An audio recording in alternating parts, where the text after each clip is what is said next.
친구를 가려서 사귀어라. 문경지우라는 말이 있다. 친구를 대신해서 자신의 목을 내놓을 수 있을 만큼 친한 사이를 뜻한다. 사기에는 조나라 해문왕 때 연파와 인상여 사이에 얽힌 우정 이야기가 나온다. 두 사람은 나라를 위해 큰 공을 세우는데 보잘것없는 집안 출신인 인상여가 높은 벼슬에 오르자 명문가 출신인 연파가 불만을 터뜨리며 인상여를 만나면 망신을 주겠다고 떠벌리고 다녔다. 그 말을 전해 들은 인상여가 연파와 마주치지 않으려고 슬슬 피해 다녔다. 부하들이 그에게 물었다. 왜 그렇게 연파 장군을 두려워하십니까? 그러자 인상여가 대답했다. 다른 나라가 우리를 공격하지 않는 이유는 나와 연파 장군이 있기 때문이다. 우리 둘이 서로 헐뜯고 싸운다면 나라가 위태로워질 것이다. 이 말을 들은 연파는 당장 인상여의 집으로 달려가서 무릎을 꿇고 100배 사죄하였다. 이 일로 두 사람은 목을 대신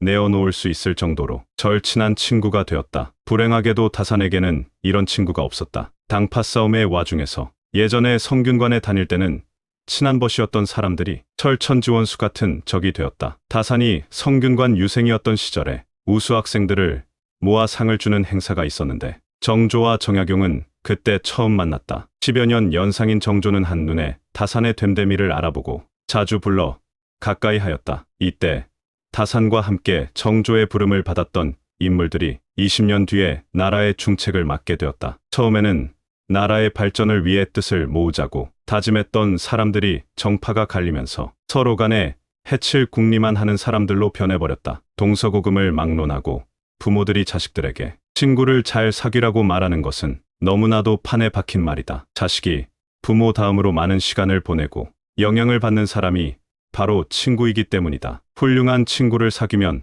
덩달아 훌륭해지고 품행이 나쁜 친구를 사귀면 자신도 모르는 사이에 품행이 나빠진다. 친구를 가려 사귀어야 한다는 것은 오랜 역사를 가진 잠언이다. 공자는 도움이 되는 친구와 해악이 되는 친구를 이렇게 구분했다. 유익한 벗이 세 가지이고 손해되는 벗이 세 가지이다. 정직하고 성실하고 견문이 많으면 유익한 벗이다. 편벽되고 아첨을 잘하고 말만 잘하면 해로운 벗이다. 다산 역시 자식들에게 친구를 잘 가려서 사귀라고 조언한다. 그는 평상시에 가정에서 하는 행동을 유심히 살펴보라고 권한다. 가장 가까운 관계이자 가장 돈독해야 할 관계에서 그 사람이 어떻게 행동하느냐가 그의 진면목이다. 그만큼 당장 나에게 잘하고 믿음을 준다고 하더라도 신중할 필요가 있다는 것이다. 다산은 친구를 잘못 사귄 실패자였다. 친구를 잘못 사귀면 집안을 어렵게 만들고 불명예를 얻게 되는데 다산은 그런 일들을 몸소 체험했다. 다산이 자신의 생각만으로 자식들에게 충고한 것이 아니라 실제로 친구 관계의 영향을 직접 겪은 후에